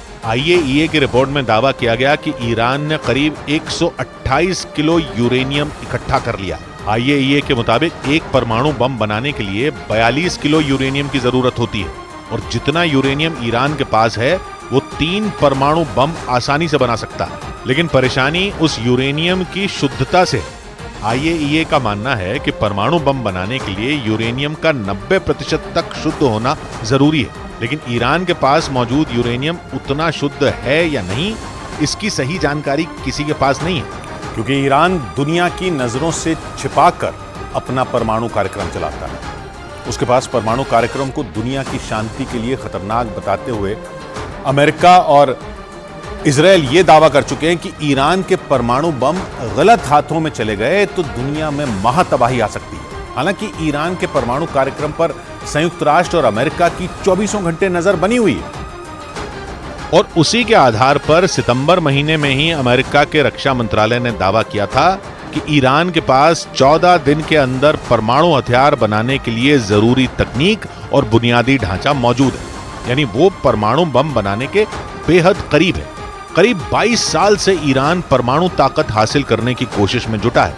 हालांकि 2010 में उसे रोकने के लिए UN सिक्योरिटी काउंसिल, यूरोपीय यूनियन और अमेरिका ने कई तरह की पाबंदियां लगा दी थी। यहां तक कि जनवरी 2020 में अमेरिका ने ईरान पर लगाए गए प्रतिबंधों को और ज्यादा सख्त कर दिया था। और अमेरिका के वैज्ञानिकों ने अपनी सैटेलाइटों को ईरान के ऊपर नजर रखने के लिए सुपर एक्टिव कर दिया है। जिसके बाद ईरान की न्यूक्लियर साइटों से सामने आई तस्वीरों ने अमेरिका और संयुक्त राष्ट्र के शक को शीशे की तरह साफ कर दिया था। अमेरिका ने सैटेलाइट तस्वीरों के आधार पर दावा किया था कि ईरान पहाड़ी इलाके में सैकड़ों फीट गहरी सुरंगें खोदकर परमाणु हथियार बना रहा है और अपने परमाणु कार्यक्रम से जुड़ी जानकारियां दुनिया से छिपा रहा है। अमेरिका ने ईरान की न्यूक्लियर साइट की जो तस्वीरें जारी की थी, उन्होंने दुनिया की धड़कनें बढ़ा दी थी। दावा किया गया कि दुनिया की नजरों से बचाने के लिए ईरान ने सैकड़ों फीट गहराई में सुरंगें खोदकर अपना न्यूक्लियर प्लांट बनाया ताकि अमेरिका या फिर इजराइल की सैटेलाइट से और मिसाइल हमलों से उन्हें बचाया जा सके। अमेरिका ने दावा किया था कि ईरान ने जमीन के अंदर 260 फीट से 328 फीट की गहराई तक सुरंगें खोदकर न्यूक्लियर प्लांट तैयार किया था। अमेरिका के मुताबिक नतांज में ईरान की सबसे बड़ी न्यूक्लियर साइट है। इस न्यूक्लियर साइट को तैयार करने के लिए ईरान ने जाग्रोस के पहाड़ों के बीच सुरंगें खोदी थी। और दावा किया जाता है कि ईरान की ये सुरंगें इतनी गहरी हैं कि इन पर कोई भी हमला बेअसर साबित होगा। यानी ईरान ने पाताल लोक में परमाणु बम बनाने के लिए एक ऐसा प्लांट बना लिया जिसकी भनक तक किसी को नहीं लगी। और ईरान अपने ऊपर लग रहे परमाणु बम बनाने के आरोपों को लगातार खारिज करता रहा और उल्टे अमेरिका पर यह आरोप लगा दिए कि उसने उसके दुश्मनों को हथियार और गोला बारूद की सप्लाई की। हालांकि UN की संस्था IAEA यानी इंटरनेशनल एटॉमिक एनर्जी एजेंसी की रिपोर्ट को लेकर अमेरिका और इजराइल ने ईरान पर जोरदार हमले किए और उस पर परमाणु हथियारों के गलत इस्तेमाल का आरोप लगाया। ईरान ने 6 जगहों पर न्यूक्लियर रिएक्टर लगा रखे हैं और वो दावा करता है कि ऊर्जा जरूरतों को पूरा करने के लिए उसने ये न्यूक्लियर प्लांट लगाए। लेकिन दावा किया जाता है कि नतांज और फोर्दो में जमीन के अंदर बनी न्यूक्लियर साइटों पर वो सबसे ज्यादा उच्च गुणवत्ता का यूरेनियम तैयार करता है। और दावा किया जाता है कि इन दोनों न्यूक्लियर प्लांट से इकट्ठा किए गए यूरेनियम का इस्तेमाल ईरान के वैज्ञानिक परमाणु बम बनाने में कर रहे हैं। खतरा इस बात का भी है कि ईरान के परमाणु हथियार बना लेने के बाद पश्चिम एशिया में न्यूक्लियर रेस शुरू हो जाएगी, जो पश्चिम एशिया ही नहीं पूरी दुनिया के लिए महाविनाश की वजह बन सकती है। क्योंकि परमाणु बम के साथ ही ईरान ने बीते कुछ सालों में अपनी सैन्य ताकत भी बढ़ाई है, जिससे वो जंग होने पर अमेरिका और इजराइल से सीधी टक्कर ले सके। ईरान ने दावा किया कि उसने ऐसी हाइपरसोनिक मिसाइल तैयार कर ली है जिसकी रेंज में इजराइल के कई बड़े शहर हैं। यानी ईरान ने अपने दुश्मन से भिड़ने के लिए ऐसी मिसाइल तैयार कर ली जो पलक झपकते ही तबाही मचा सकती है। एक रोज पहले ईरान के supreme leader Ayatollah Ali Khamenei ने इन मिसाइलों का जायजा लिया। वो तेहरान में ईरान की सेना की ब्रांच IRGC यानी इस्लामिक रिवोल्यूशनरी गार्ड कोर की तरफ से आयोजित हथियारों की प्रदर्शनी में पहुंचे थे। ईरान के मीडिया के मुताबिक फतह 2 हाइपरसोनिक मिसाइल को IRGC ने विकसित किया। IRGC ने बताया कि उनकी फतह 2 मिसाइल 16,000 किलोमीटर प्रति घंटा की रफ्तार से उड़ान भर सकती है और दुश्मन पर हमला कर सकती है। ईरान ने दावा किया कि फतह 2 मिसाइल अमेरिका और इजराइल की मिसाइलों से कहीं ज्यादा आधुनिक और मारक है। ईरान की इस खतरनाक हाइपरसोनिक मिसाइल को इजराइल के लिए बड़ा खतरा माना जा रहा है, क्योंकि गाजा पर हवाई हमलों के दौरान ईरान इजराइल को जंग की खुली धमकी दे चुका है और अपनी मिसाइलों का मुंह उसकी तरफ तैनात करने का दावा कर चुका है। ईरान इजराइल के साथ ही उसका साथ दे रहे अमेरिका को भी खुली धमकी दे चुका है और अगर गाजा में आग लगी तो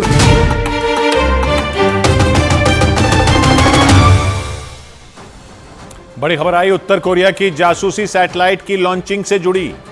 दक्षिण कोरिया की सेना ने किम जोंग उन को इस मामले में एक भी कदम आगे न बढ़ाने की चेतावनी दे दी है। माना जा रहा है कि दक्षिण कोरिया को ऐसा करने की हिम्मत अमेरिका से मिली, मतलब सीधे शब्दों में वो अमेरिका के दम पर किम जोंग उन को धमकी देने लगा है, जिसका सीधा मतलब ये कि जंग का एक और मोर्चा खुलने की कगार पर पहुंच चुका है, क्योंकि दक्षिण कोरिया ने किम जोंग उन को यह धमकी दी है कि अगर उन्होंने जासूसी सैटेलाइट को अंतरिक्ष में भेजने की कोशिश की तो वो उत्तर कोरिया के खिलाफ कड़े कदम उठाएगा, जिसका सीधा मतलब यह हुआ कि किम जोंग उन की जासूसी सैटेलाइट के मुद्दे पर उत्तर कोरिया और दक्षिण कोरिया के बीच एक बार फिर तलवारें खिंच गई, क्योंकि दक्षिण कोरिया इस मामले में खुलकर किम जोंग उन पर हमलावर नजर आया और उसने सीधी सीधी चेतावनी दे दी कि अंतरिक्ष में जासूसी सैटेलाइट भेजना किम जोंग उन के लिए बहुत महंगा सौदा साबित होगा, क्योंकि अगर ऐसा हुआ तो फिर इसका जवाब देने के लिए दक्षिण कोरिया की सेना अपनी पूरी ताकत लगा देगी। और ऐसा इसलिए क्योंकि दक्षिण कोरिया को यह डर है कि किम जोंग उन अगर अपने मिशन में कामयाब हो गए तो उसका सबसे बुरा असर दक्षिण कोरिया पर ही पड़ेगा। इसलिए उसने उत्तर कोरिया को तुरंत अपने इस जासूसी सैटेलाइट मिशन को रोकने की चेतावनी दे दी। 국제사회가 한결같이 북한의 불법 행위를 엄중히 규탄하는 현실을 직시하고 इस दौरान दक्षिण कोरिया ने यह आरोप भी लगाया कि जासूसी सैटेलाइट भेजकर किम जोंग उन यूएन के नियमों का उल्लंघन भी करेंगे। इस मामले ने अचानक तूल इसलिए पकड़ा क्योंकि किम जोंग उन ने एक बार फिर यह ऐलान कर दिया कि वो जल्द ही अपनी जासूसी सैटेलाइट की लॉन्चिंग की प्रक्रिया दोबारा शुरू करने वाले हैं। मतलब जासूसी सैटेलाइट की लॉन्चिंग में 2 बार असफल रहे किम जोंग उन तीसरी बार इसकी कोशिश करेंगे और इस बार इस काम में रूस भी उनका साथ देगा और इसी वजह से किम जोंग उन को यह भरोसा है कि वो अंतरिक्ष में अपनी जासूसी सैटेलाइट भेजने में इस बार कामयाब हो जाएंगे। और अगर ऐसा हुआ तो उसके पड़ोसी और सबसे बड़े दुश्मन दक्षिण कोरिया पर खतरा बढ़ सकता है, क्योंकि अगर किम जोंग उन इसमें कामयाब रहे तो दक्षिण कोरिया की तो शामत आएगी ही, साथ ही जापान और दक्षिण कोरिया में मौजूद अमेरिकी सैन्य अड्डों पर भी खतरा मंडराने लगेगा, क्योंकि इस सैटेलाइट की मदद से किम जोंग उन तक जापान और दक्षिण कोरिया में मौजूद अमेरिकी सैन्य अड्डों की लोकेशन पहुंच सकती है, जिसका सीधा मतलब ये हुआ कि किम जोंग उन अपने पड़ोस में मौजूद सभी दुश्मनों पर नजर रख सकेंगे। और अगर ऐसा हुआ तो उत्तर कोरिया को घेरने के लिए बनाए गए अमेरिका के सारे प्लान धरे के धरे रह जाएंगे, क्योंकि इससे पहले कि अमेरिका कोई एक्शन ले, किम जोंग उन की जासूसी सैटेलाइट उन्हें दुश्मन के प्लान के बारे में आगाह कर देगी। और अगर ऐसा हुआ तो इसकी सबसे बड़ी कीमत दक्षिण कोरिया को चुकानी होगी, क्योंकि किम जोंग उन सैकड़ों बार ये ऐलान कर चुके हैं कि वो देर सवेर दक्षिण कोरिया को उत्तर कोरिया में मिलाकर ही दम लेंगे। और इसी वजह से ये जासूसी सैटेलाइट दक्षिण कोरिया के लिए सबसे बड़ा सिरदर्द बन चुकी है, क्योंकि अगर किम जोंग उन ने अंतरिक्ष में अपना जासूस बिठा दिया तो दक्षिण कोरिया की सालों की मेहनत एक झटके में बर्बाद हो सकती है। और माना जा रहा है कि इसी वजह से दक्षिण कोरिया किम जोंग उन को रोकने के लिए साम दाम दंड भेद वाली नीति अपना रहा, यहां तक कि उसने 2018 में दोनों देशों के बीच हुए समझौते को तोड़ने की धमकी तक दे डाली। इस समझौते के तहत दोनों देशों के बीच 2018 में एक बफर जोन बनाने पर सहमति हुई थी, मतलब जमीन और समंदर का एक ऐसा इलाका जहां दोनों ही देश एक दूसरे से नहीं टकराते। इसके लिए दोनों देशों की वायुसेना भी इन इलाकों में गश्त नहीं करती, ताकि उत्तर कोरिया और दक्षिण कोरिया के बीच टकराव की स्थिति न बन पाए। लेकिन जैसे ही जासूसी सैटेलाइट के परीक्षण की बात ने तूल पकड़ा तो दक्षिण कोरिया ने इस मामले में तल्ख तेवर दिखाने शुरू कर दिए। मतलब उसने साफ कर दिया कि अगर किम जोंग उन ने जंग को न्योता देने की कोशिश की तो फिर दक्षिण कोरिया भी पीछे नहीं हटने वाला।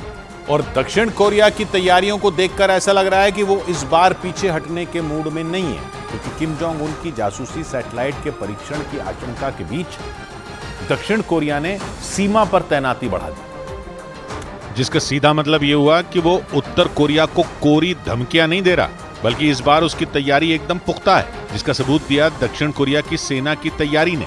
बताया गया कि दक्षिण कोरिया ने उत्तर कोरिया से लगने वाली सीमा के पास अपने खतरनाक जंगी टैंकों को तैनात कर दिया, जिसके बाद इस बात की आशंका जताई जाने लगी कि दोनों देशों के बीच जंग छिड़ सकती है, क्योंकि दक्षिण कोरिया की तैयारी देखकर तो ऐसे ही लग रहा है कि वो किम जोंग उन से टकराने के लिए पूरी तरह तैयार है। इसलिए उसने उत्तर कोरिया से लगने वाली सीमा के पास अपने जंगी टैंकों को तैनात करने का फैसला ले लिया, क्योंकि उसे इस बात की आशंका है कि इस बार किम जोंग उन सफल हो जाएंगे। हालांकि किम जोंग उन इससे पहले भी 2 बार इसकी कोशिश कर चुके हैं, लेकिन वो अंतरिक्ष में जासूसी सैटेलाइट भेजने में तब नाकाम रहे। लेकिन इस बार इस कहानी में एक और किरदार है जिसने न सिर्फ दक्षिण कोरिया बल्कि अमेरिका की भी चिंता बढ़ा दी। ऐसा इसलिए क्योंकि इस बार इस जासूसी सैटेलाइट को अंतरिक्ष तक पहुंचाने में किम जोंग उन का साथ पुतिन देने वाले हैं। और वो ये ऐलान कर चुके हैं कि किम जोंग उन के सपने को साकार करने में उनकी मदद करेंगे। मतलब अब उत्तर कोरिया और रूस मिलकर अंतरिक्ष में जासूसी सैटेलाइट भेजेंगे। और इसी बात ने अमेरिका का भी पारा चढ़ा दिया, क्योंकि अमेरिका शुरुआत से ही किम जोंग उन के खिलाफ खड़े दक्षिण कोरिया और जापान जैसे देशों की मदद करता आया। लेकिन अब उसके सबसे बड़े दुश्मन रूस ने किम जोंग उन से हाथ मिला लिया और माना जा रहा है कि इसी वजह से अमेरिका भी चिंता में आ गया। और माना जा रहा है कि इसी मौके का फायदा उठाकर किम जोंग उन एक बार फिर अमेरिका पर हमलावर हो गए। उन्होंने दक्षिण कोरिया और जापान की मदद करने का आरोप लगाते हुए अमेरिका को सीधे सीधे चेतावनी दे दी और ये तक कह दिया कि अगर अमेरिका ने उसके मामले में टांग अड़ाने की कोशिश की तो वो अमेरिका से इसकी कीमत वसूलेगा। किम जोंग उन ने आरोप लगाया कि अमेरिका उनसे टक्कर लेने के लिए दक्षिण कोरिया और जापान की मदद कर रहा है। उत्तर कोरिया के मुताबिक अमेरिका से इन दोनों ही देशों को कई घातक हथियार मुहैया कराए गए। मतलब उत्तर कोरिया का आरोप है कि अमेरिका उसके दुश्मनों को ताकतवर करने में जुटा है, ताकि वो उसकी अंदरूनी लड़ाई का फायदा उठाकर उत्तर कोरिया पर वार कर सके। माना जा रहा है कि इसी वजह से किम जोंग उन ने सीधे सीधे अमेरिका को इस मामले से दूर रहने की चेतावनी दे दी और साफ कर दिया कि अगर अमेरिका ने उसके दुश्मनों की बाजुओं को मजबूत करने की कोशिश की तो फिर वो उत्तर कोरिया की उन मिसाइलों की जद में होगा जो तबाही के लिए ही जानी जाती हैं। तो बड़ी खबर आई पाकिस्तान में होने वाले चुनाव से जुड़ी। सूत्रों का दावा है कि पाकिस्तान में आतंकी संगठन लश्कर तैयबा के मुखिया हाफिज सईद का बेटा तलहा सईद चुनाव लड़ेगा। मतलब पाकिस्तान में भी अफगानिस्तान की तरह ही सत्ता की बागडोर आतंकियों के हाथ में आ सकती है। जानकारी के मुताबिक लश्कर के सरगना हाफिज सईद के बेटे तलहा सईद ने इसके लिए तैयारी भी शुरू कर दी है। पाकिस्तान में अगले साल चुनाव होने हैं। सूत्रों का दावा है कि लश्कर का नंबर 2 आतंकी तलहा सईद इस चुनाव में ताल ठोकने की पूरी तैयारी कर चुका है। तलहा सईद को भारत ने 2 साल पहले ही आतंकी घोषित किया है और अब खबर है कि पाकिस्तान में अगले साल होने वाले चुनावों में लश्कर का ये खूंखार आतंकी हिस्सा ले सकता है। मतलब पाकिस्तान भी अपने पड़ोसी अफगानिस्तान की राह पर चल पड़ा, जहां सरकार चलाने का काम आतंकी करते हैं। और सूत्रों के मुताबिक अब लश्कर का नंबर 2 आतंकी तलहा सईद भी पाकिस्तान में मंत्री बनने की तैयारी में है। जानकारी के मुताबिक लश्कर तैयबा के चीफ हाफिज सईद के बेटे तलहा सईद ने यह ऐलान किया है कि वो अपनी पार्टी अल्लाहू अकबर तहरीक की तरफ से चुनाव लड़ेगा। और खबर तो ये भी है कि उसने अपना चुनाव प्रचार अभियान भी शुरू कर दिया है और वो अभी से लोगों से वोट मांगने के लिए उनके बीच पहुंचने लगा है, जिससे जुड़ा एक वीडियो भी सामने आया जिसमें आतंकी हाफिज सईद का बेटा तलहा सईद कुछ लोगों के बीच नजर आया। इस वीडियो में वो लोग तलहा सईद को माला पहनाते दिखाई दिए। सूत्रों के मुताबिक ये वीडियो पाकिस्तान के सरगोधा का बताया गया, जहाँ से तलहा सईद पिछले चुनाव में भी खड़ा हुआ था। हालांकि 2018 में हुए चुनाव में उसे हार का सामना करना पड़ा था। तलहा सईद पाकिस्तान में बैठे भारत के सबसे बड़े दुश्मन हाफिज सईद का बेटा है। इसके अलावा वो खुद भी लश्कर के खूंखार आतंकियों में शामिल है और माना जा रहा है कि अब वो राजनीति का मुखौटा पहनने की कोशिश में है, इसलिए वो किसी भी कीमत पर चुनाव जीतकर पाकिस्तान में मंत्री बनना चाहता है। हालांकि उसने ये कोशिश पाकिस्तान में 2018 में हुए चुनाव के दौरान भी की थी। 2018 में उसने पाकिस्तान के सरगोधा से चुनाव लड़ा था, लेकिन उसे करीब 11,000 वोटों से हार का सामना करना पड़ा था। इस दौरान उसके साथ हाफिज सईद के दामाद हाफिज खालिद वलीद ने भी लाहौर से चुनाव लड़ा था, लेकिन उसे भी जीत नसीब नहीं हुई थी। वहां 2018 में हुए चुनाव में तलहा सईद की पार्टी अल्लाहू अकबर तहरीक ने कुल 50 उम्मीदवार उतारे थे, लेकिन वो 2018 के चुनाव में कोई खास असर डालने में कामयाब नहीं हो पाए थे। और पाकिस्तान में आतंक का साम्राज्य चलाने वाले हाफिज सईद के लिए ये किसी झटके से कम नहीं था, क्योंकि उस चुनाव में उसके बेटे तलहा सईद को भी जबरदस्त हार का सामना करना पड़ा था। माना जा रहा है कि उसी हार से बौखलाया तलहा सईद एक बार फिर सरगोधा से चुनाव लड़ने की तैयारी में है, जिसके लिए उसने अभी से अपना प्रचार करना शुरू कर दिया ताकि वो पाकिस्तान में मंत्री बन सके। हालांकि सूत्रों के मुताबिक इस बार वो बड़े पैमाने पर तैयारी में जुटा है और उसका टारगेट पाकिस्तान में सरकार बनाने का है। मतलब अगर तलहा सईद अपने इस प्लान में कामयाब रहा तो पाकिस्तान में आतंकियों की सरकार हो क्योंकि तलहा सईद भी अपने पिता हाफिज सईद की तरह ही भारत के दुश्मनों की लिस्ट में टॉप पर है। और भारत ने 2022 में उसे आतंकी घोषित कर दिया था। तलहा सईद आतंकी संगठन लश्कर तैयबा का दूसरे नंबर का कमांडर माना जाता है। सूत्रों का दावा तो यह भी है कि हाफिज सईद के जेल जाने के बाद से लश्कर की कमान वही संभाल रहा है। जानकारी के मुताबिक तलहा सईद 2005 से लश्कर में एक्टिव हुआ था और 2011 तक वो लश्कर की उस विंग को संभालता था जहां युवाओं का ब्रेन वॉश किया जाता था। इसके अलावा उसने लश्कर के भी कई ऑपरेशनों में अहम भूमिका अदा की थी, जिनमें भारत में हुई कई आतंकी गतिविधियां भी शामिल हैं। यही वजह रही कि भारत ने 2022 में उसे वांटेड आतंकियों की लिस्ट में शामिल कर लिया था। हालांकि उसे ग्लोबल टेररिस्ट बनाने की कवायद में चीन ने अड़ंगा लगा दिया था। और माना जा रहा है कि दुनिया के सामने अपने बेटे की छवि सुधारने के लिए ही मुंबई हमलों के मास्टरमाइंड हाफिज सईद ने उसे चुनावी मैदान में उतारने का फैसला कर लिया।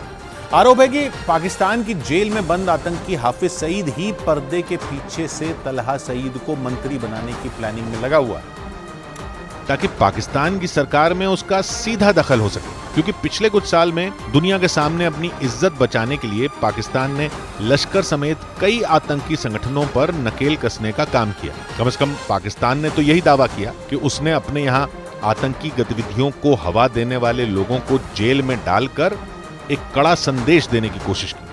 लेकिन आरोप है कि जेल में बंद होने के बावजूद हाफिज सईद ही लश्कर से जुड़े तमाम फैसले ले रहा है और उन्हें जमीन पर उतारने का काम उसने अपने बेटे तलहा सईद को सौंपा। इसी वजह से यह माना जा रहा है कि तलहा सईद को भी दोबारा चुनावी मैदान में उतारना उसकी ही प्लानिंग का हिस्सा है, ताकि वो तलहा सईद की छवि सुधारने के साथ ही पाकिस्तान की सरकार में भी अपना सिक्का जमा सके। बड़ी खबर आई उत्तराखंड के उत्तरकाशी में चल रहे रेस्क्यू ऑपरेशन से जुड़ी। खबर है कि सुरंग में फंसे 41 मजदूरों की जिंदगी बचाने के लिए टनल में रोबोट भेजने की तैयारी है। बताया जा रहा है कि ये रोबोट सुरंग के अंदर पड़े मलबे के बीच बेहद संकरी जगह से दूसरी तरफ भेजा जाएगा और अंदर जाने के बाद ये रोबोट सुरंग के अंदर के हालात और वहां पाइप डालने की स्थिति का पता लगाएगा, ताकि मजदूरों को टनल से सुरक्षित बाहर निकालने के लिए वहां पाइप की मदद से एक मजबूत सुरंग बनाई जा सके। इसी महीने की 12 तारीख से अलग अलग राज्यों के 41 मजदूर सुरंग में फंसे हुए हैं और हर गुजरते दिन के साथ उनकी हालत बिगड़ती जा रही है। हालांकि पिछले 9 दिन से एनडीआरएफ और एसडीआरएफ समेत देश की 8 एजेंसियों ने मजदूरों को निकालने के लिए अपनी पूरी ताकत झोंक रखी है, लेकिन इसके बाद भी हालात जस के तस बने हुए। इसी वजह से सुरंग हादसे में फंसे मजदूरों को बचाने के लिए रोबोट की मदद लेने का प्लान तैयार किया गया है, जिसके तहत सुरंग के अंदर आए मलबे के ऊपर बची थोड़ी सी जगह से एक रोबोट नीचे भेजा जाएगा। इसके लिए सेना के लिए हथियार, ड्रोन और रोबोट बनाने वाली संस्था डीआरडीओ की रोबोटिक टीम उत्तरकाशी पहुंच चुकी है। जानकारी के मुताबिक दक्ष नाम के रोबोट को खाली जगह की जांच के लिए सुरंग में भेजा जाएगा। सुरंग के अंदर जो मलबा आया है उसके और सुरंग की ऊपरी छत के बीच थोड़ी जगह खाली है। उसी के रास्ते रोबोट भेजकर ये देखा जाएगा कि सुरंग की दूसरी तरफ कितनी जगह बची है और अगर जगह खाली मिली तो वहां से भी रेस्क्यू ऑपरेशन की संभावनाएं टटोली जाएंगी। प्लान यह है कि खाली जगह से सुरंग में पाइप डाला जाएगा, जिसका इस्तेमाल टनल में फंसे लोगों तक ऑक्सीजन और खाने का सामान भेजने के लिए किया जाएगा। हालांकि सुरंग में रोबोट भेजना इतना भी आसान नहीं है, क्योंकि सुरंग में ऊपर से मलबा आने की वजह से वहां न के बराबर जगह बची है। इसलिए वहां रोबोट भेजने की प्लानिंग की गई है, जिसकी मदद से सुरंग में ड्रिलिंग के दौरान आने वाली रुकावट का भी पता लगाया जा सकेगा। क्योंकि सुरंग से मलबा हटाने के लिए की जा रही ड्रिलिंग के दौरान कई बार चट्टानें सामने आ चुकी हैं, जिससे कई मशीनें खराब हो चुकी हैं। इस बार मजदूरों को बचाने के लिए वर्टिकल ड्रिलिंग यानी टनल के ऊपर से पहाड़ में छेद करने की तैयारी है। इसके लिए महाराष्ट्र के पुणे और हॉलैंड से ड्रिलिंग मशीनें मंगवाई गई हैं। डीआरडीओ की तरफ से लाया गया दक्ष रोबोट वर्टिकल ड्रिलिंग के दौरान आने वाली रुकावटों का पता भी लगाएगा, जो पहले ये बता देगा कि सुरंग में आगे खाली जगह है या फिर कोई चट्टान, ताकि वक्त रहते मशीन बंद की जा सके। पिछले 9 दिन से सुरंग में फंसे मजदूरों को बचाने के लिए केंद्र और राज्य सरकार ने पूरी ताकत लगा दी। एक रोज पहले ही केंद्रीय मंत्री नितिन गडकरी और उत्तराखंड के मुख्यमंत्री पुष्कर सिंह धामी ने उत्तरकाशी में रेस्क्यू ऑपरेशन में जुटे अधिकारियों और एक्सपर्ट से बात की। दोनों ने टनल के अंदर जाकर रेस्क्यू ऑपरेशन भी देखा और अधिकारियों को रेस्क्यू ऑपरेशन तेज करने के निर्देश भी दिए। 9 दिन से सुरंग में फंसे 41 मजदूरों को सुरक्षित बाहर निकालने के लिए खुदाई करने वाली ताकतवर मशीनों के जरिए स्टील के पाइप डालकर सुरंग बनाने की तैयारी की गई है, जिसके लिए सुरंग के ऊपर से पहाड़ का सीना चीरने का प्लान बनाया गया है। इसके लिए बाकायदा एक्सपर्ट की टीम ने कुछ जगहों की पहचान की है जहां से वर्टिकल ड्रिलिंग यानी टनल के ऊपर से पहाड़ में छेद किया जाएगा। पहाड़ में जिस जगह से छेद करने की तैयारी है वो टनल के ऊपर है, जहां तक मशीनों को ले जाने के लिए सीमा पर सेना के लिए सड़क बनाने वाला संगठन BRO रास्ता तैयार करने के काम में जुटा है। ये पूरा रास्ता बनाया जाएगा और उसके बाद ये जो रास्ता है ऊपर तक उस पॉइंट तक पहुंचेगा जहां से ड्रिलिंग की उम्मीद की जा रही है। रेस्क्यू ऑपरेशन में जुटे अधिकारियों के मुताबिक ऑगर ड्रिलिंग मशीन से स्टील का एक पाइप डाला जाएगा। पाइप में इतनी जगह होगी कि उससे एक आदमी सीधा होकर आसानी से निकल सके। आसान शब्दों में कहें तो टनल में ऊपर से मजदूरों तक पहुंचने के लिए स्टील पाइप से एक सुरंग बनाने की तैयारी की गई। वर्टिकल ड्रिलिंग के लिए गुजरात और ओडिशा से भी मशीनें मंगवाई गई, जिनके आने के बाद पहाड़ में छेद करने का काम शुरू कर दिया जाएगा।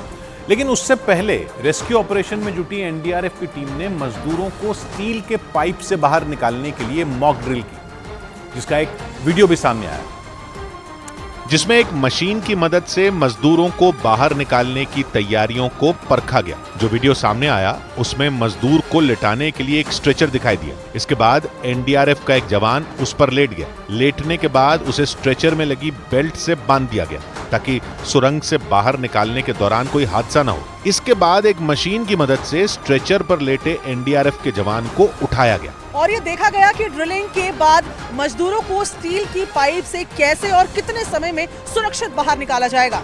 मतलब NDRF और दूसरी एजेंसियों ने मजदूरों को निकालने के लिए अपनी क्षमताओं को परखना शुरू कर दिया ताकि स्टील की सुरंग बनने के बाद फौरन मजदूरों को निकाला जा सके, क्योंकि हर गुजरते दिन के साथ मजदूरों में खौफ बढ़ता जा रहा है और उन्हें यह डर सताने लगा है कि कहीं वो सुरंग में फंसे न रह जाएं। इसी वजह से मजदूरों को निकालने के लिए रेस्क्यू टीम ने एक नई रणनीति तैयार की है, जिसके तहत टनल में 5 तरफ से ड्रिल करने का प्लान बनाया गया है।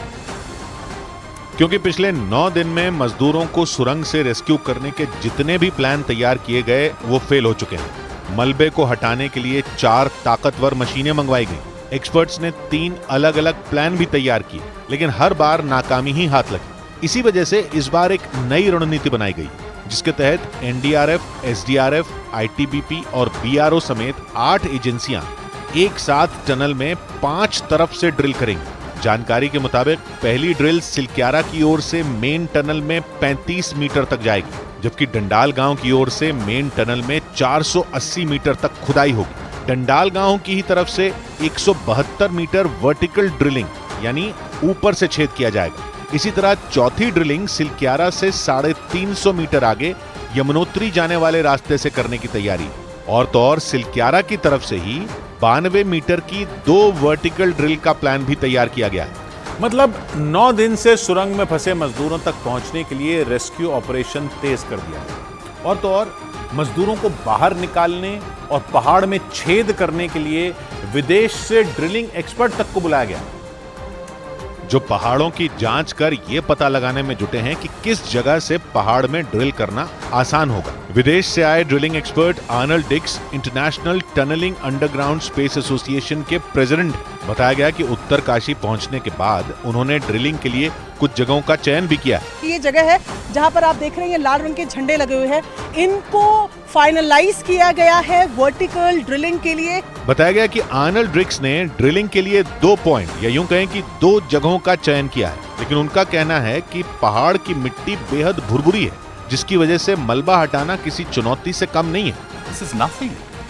Right. We're not drilling from this. We found very good rock up there, but now we have to go discover the relationship between the very good rock and what's below. खबर है कि डिक्स ने अपना काम शुरू करने से पहले सुरंग के पास बने मंदिर में पूजा भी की, लेकिन हर गुजरते दिन के साथ वहां चुनौती बढ़ती जा रही है, क्योंकि सुरंग के अंदर फंसे मजदूरों की सेहत खराब होने लगी। हालांकि उन्हें पाइप की मदद से लगातार ऑक्सीजन और खाने पीने की चीजें भेजी जा रही। और रेस्क्यू ऑपरेशन में जुटे अधिकारी उन्हें जल्द बाहर निकालने का भरोसा भी दे रहे हैं ताकि 9 दिन से टनल में फंसे मजदूरों का हौसला न टूटे। लेकिन रेस्क्यू ऑपरेशन में हो रही देरी की वजह से मुसीबत बढ़ती जा रही है। मेडिकल विशेषज्ञों के मुताबिक इस वक्त टनल में फंसे मजदूरों की सेहत को लेकर कई चुनौतियां हैं और उनमें सबसे बड़ी चुनौती भरपूर ऑक्सीजन का मजदूरों तक नहीं पहुंचना है, क्योंकि सुरंग चारों तरफ से बंद हो गई जिससे उन्हें सांस लेने में परेशानी हो रही है। ऊपर से कई दिन भरपेट खाना नहीं मिलने से और सिर्फ ड्राई फ्रूट और चने खाने से उन्हें कमजोरी का सामना करना पड़ रहा है। कई दिनों से बंद रहने की वजह से मजदूरों को मानसिक तनाव भी झेलना पड़ रहा है। कुछ मजदूरों की तबीयत बिगड़ने की भी खबर है। हालांकि बताया यह जा रहा है कि मजदूरों तक 6 इंच का पाइप पहुंच गया है जिससे उन तक रोटी, सब्जी, दवा और दूसरी जरूरी चीजें पहुंचाई जा सकेंगी। इधर रूस और सऊदी अरब की तरफ से कच्चे तेल के उत्पादन में कटौती की आशंका का असर शेयर बाजार पर भी दिखा। सेंसेक्स और निफ्टी दोनों ही दबाव में कारोबार करते रहे और बाजार बंद होने के वक्त बॉम्बे स्टॉक एक्सचेंज का सेंसेक्स 139 अंक गिरकर 65,655 पर पहुंच गया, जबकि नेशनल स्टॉक एक्सचेंज का निफ्टी 37 अंक गिरकर 19,694 पर बंद हुआ। हालांकि आईटी और हेल्थ केयर सेक्टर में खरीदारी बनी रही, जबकि ऑटो, कैपिटल गुड्स और एफएमसीजी शेयरों में गिरावट दर्ज की गई। और शेयर बाजार की खबर तो आपको कई जगह मिल जाएगी, लेकिन शेयर बाजार का एक्सपर्ट आपको बनाएगा सिर्फ मनी कंट्रोल प्रो। रजा रब की है गर इस पेड़ पर बिजली गिराने की। रजा रब की है गर इस पेड़ पर बिजली गिराने की, करेगा फिक्र वही आशियां मेरा बचाने की। सौबात की एक बात कही सूरज ने, निशाना चूकता तेरा तो होती जग हंसी तेरी, सरक के आबरू हमने रखी तेरे निशाने की। मिलते हैं कल, घड़ी जब इशारा करेगी 9 बजे रात का, वक्त फिर होगा 100 बात की एक बात।